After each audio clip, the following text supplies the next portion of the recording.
Assalamualaikum warahmatullahi wabarakatuh. Alhamdulillah wassalatu wassalamu ala Rasulillah Muhammad ibn Abdillah wa ala alihi wa sahbihi wa mawala. Amma ba'du.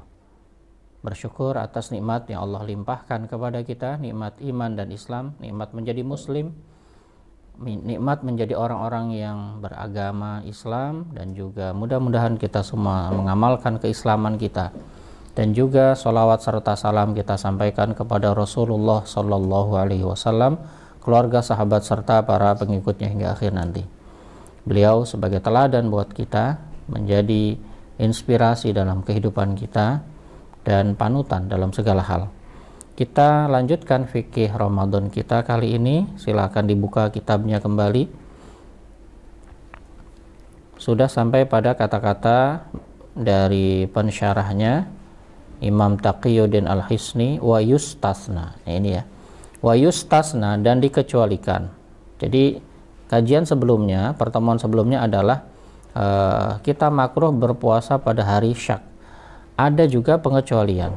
Nah, ma'idha adalah dikecualikan sesuatu yang apabila wasolahu, dia menyambungkannya, puasa ini, puasa yaumusyak ini, bima qablahu, dengan sebelumnya. Kalau memang dia wasol, ya memang sudah rutin setahun dia puasa penuh, ada yang seperti itu. Yang penting 5 hari ini nggak puasa. Ada ulama-ulama ya ahli tasawuf ya yang kemudian dia sepanjang tahun itu puasa, hanya 5 hari saja dia berbuka. Nah, ini wasolahu, dia wasol. Nah, yang seperti ini pada hari yamusyak pun dia tidak makruh. Alasannya apa? Li'annahu bil waswi yantafi qasdot tahari. Karena sesungguhnya dengan diwasol nyambung dari bulan Rajab, Sya'ban, atau bahkan dari bulan-bulan sebelumnya, yantafi, maka hilanglah qasdot tahari, sengaja, qasda'at tahari, sengaja untuk menyamai li Ramadan, untuk Ramadan, sengaja mencari pas dengan Ramadan, padahal itu belum Ramadan, tetapi kita ingin ngepasin atau mencari menyambungkan dengan Ramadan.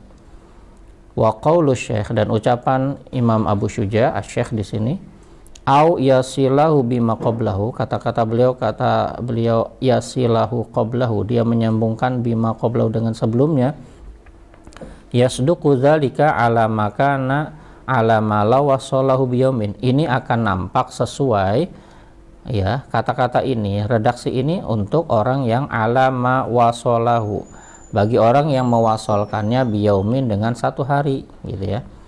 Jadi hanya sehari ya menjelang Ramadan, akhir Sya'ban dia puasa sehari itu. Wa fihi nazarun, dalam redaksi ini, kalimat ini, pemahaman ini ada nazar, ada hal yang perlu kita perhatikan. Min jihatil hadis, dari sisi hadis. Wayam bagi, dan sayogianya ayyuh mala kalamu syekh, kata-kata atau redaksi dari Imam Abu Syuja ini kita anggap saja ala ma idza wasalahu bi aktsar min yaumin.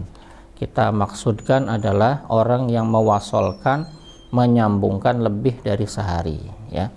Jadi kalau menyambungkan dengan sebelumnya ya, bukan hanya sehari tapi beberapa hari sebelumnya dia sudah berpuasa, ini aksar min yaumin ya. Kita arahkan saja ucapan Syekh tadi kepada bi aksar min yaumin. Wa qad sarraha bidzalika al-Bandaniji, dan itu sudah dijelaskan oleh Imam al-Bandaniji. Wa qala, lalu beliau berkata, wala yataqaddam asy-syahra bi yaumin aw bi yaumaini, gitu ya. Dan tidak boleh dia mendahului bulan Ramadan, kita berpuasa sebelum Ramadan, biyaumin, dengan hitungan 1 hari, bukan hanya sehari, au yaumaini, atau 2 hari, hari Jumatnya. Kalau kemarin kita Ahad puasa Ramadan, maka tidak hanya Sabtunya tapi Jumatnya kita juga makruh berpuasa. Illa, kecuali ayyuwafiqa, hal tersebut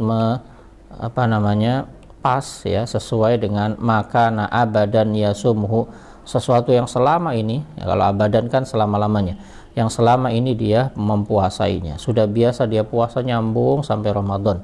Nah, itu dikecualikan, boleh artinya. Au kana yasrudu as-sauma, atau dia memang tadi sama menyambungkan puasa, terbiasa berpuasa. Kita lanjutkan, wa yustasna, dan dikecualikan, aidon juga, ada juga dikecualikan. Jadi boleh, artinya kalau dikecualikan nanti berarti boleh. Ma idza somahu, orang yang apabila dia berpuasa an nadrin, karena nazar, ya, kalau memang dia nazar di yaumul syak dia akan berpuasa, au qada'in, atau qada, musara'atan ilal bara'ati zimmah, karena memburu, menyegerakan, ila bara'ati zimmah, sampai pada ingin lepasnya tanggungan, ya, namanya hutang kepada Allah harus segera ditunaikan. Nah, ini adanya di akhir-akhir Sya'ban, baru kita tunaikan hutang kepada Allah tadi, qada. Nah, ini yustasna, ya. Nah, artinya boleh kalau puasa qada, puasa nazar, ini namanya yustasna, dibolehkan meskipun di yaumil syak. Au, atau kana lahu sababun, ada baginya, bagi puasa di yaumul syak, sababun, ada sebab, fajaza, maka boleh. Jadi saumu yaumil syak itu boleh, ya, karena ada sebab. Kanadhirihi, sebagaimana seumpamanya hal yang sama tentang pengecualian tersebut, minas sholawat, berupa sholat-sholat, fil auqatil makruha, di waktu-waktu yang dimakruhkan. Kita kenal dalam sholat juga ada waktu-waktu yang kita makruh untuk sholat, bahkan ada yang mengharamkan. Tetapi kalau ada sebab, maka hilang makruhnya tadi atau haramnya tadi. Contoh, waktu setelah subuh, ya. Jadi setelah sholat subuh itu makruh kita sholat lagi, atau bahkan haram, tidak ada ba'diyah subuh. Kemudian yang kedua, waktu pas matahari di atas kepala, ya, sebelum zawal, sebelum zuhur, tepat di atas kepala, dia belum bergeser dari titik kulminasinya, maka itu juga makruh kita sholat di situ, kecuali ada sebab, ya, masuk masjid, namanya tahiyatul masjid, pas di situ, ya, atau kita berada di Masjidil Haram, kita tawaf di Masjidil Haram, itu pengganti dari tahiyatul masjid. Nah, itu tidak makruh kembali, ya. Atau masuk di masjid secara umum, di masjid manapun, pas ternyata zuhur, ya, ini baru dua. Yang ketiga, ba'da asar. Ba'da asar ini makruh kita sholat, kecuali karena ada sebab, masuk masjid, atau kita sholat li syukril wudu, jam 4:30 kita wudu, kemudian kita masuk masjid, bukan qobliyah, namanya tahiyatul masjid. Nah, itu hilang makruhnya. Sholat karena kita mensyukuri wudu, hilang juga makruhnya. Nah, ini namanya al-auqat al-makruha. Kemudian menjelang maghrib, jadi 5 waktu yang kita kemudian haram atau makruh melaksanakannya. Ba'diyah atau ba'da subuh, kemudian matahari di atas kepala, ya, sampai dia bergeser sedikit, kemudian asar, ba'da asar, dan juga pas maghrib, pas menjelang matahari terbenam dan berbarengan dengan terbenamnya matahari. 5 waktu yang kemudian kita makruh melaksanakannya, karena itu waktu-waktu umat lain melaksanakan ibadah. Jadi ada agama-agama lain yang menyembah matahari itu saat matahari berpindah-pindah posisi tadi, atau menurut bumi, ya, berpindah. Jadi saat subuh, saat siang, saat sore, disitulah kita haram karena menyerupai dengan agama lain yang mereka menyembah matahari.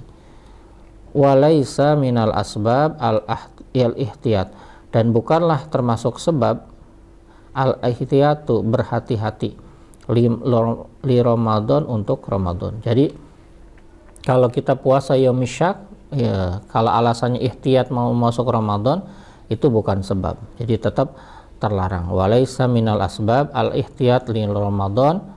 Kalau ada orang puasa sehari sebelum Ramadan tujuannya ihtiyat, kayak khawatir ini sudah masuk, itu tetap makruh, itu bukan termasuk sebab. Jadi ihtiyaton, berhati-hati, khawatir dia sudah masuk Ramadan, harusnya hari itu dia ingin puasa hari itu, padahal sebenarnya belum, ihtiyaton saja untuk Ramadan. Nah, ini tidak termasuk sebab, sehingga tetap makruh puasa di hari syak tersebut, bila khilafin, tanpa perbedaan para ulama. Wallahu alam, dan Allah Maha tahu. Inilah kajian kita tentang yang dimakruhkan kita melaksanakan puasa. Jadi harus berhati-hati, sehari 2 hari menjelang Ramadan kita makruh berpuasa, kecuali qadha tadi ya, nazar ya. Nazar kita kok tiba-tiba pengen puasa nih minggu depan, pas minggu depan ternyata akhir bulan Sya'ban. Nah, itu boleh kita masih puasa, tidak makruh. Karena qadha juga mengejar tadi bara'atul zimmah, mengejar tanggungan kepada Allah, hutang kepada Allah. Harus dituntaskan hutang puasa sebelumnya. Bahkan sehari sebelum Ramadan pun kita masih wajib untuk menuntaskan qadha Ramadan tahun lalu. Demikian pertemuan kita kali ini. Billahi taufiq wal hidayah. Wassalamualaikum warahmatullahi wabarakatuh.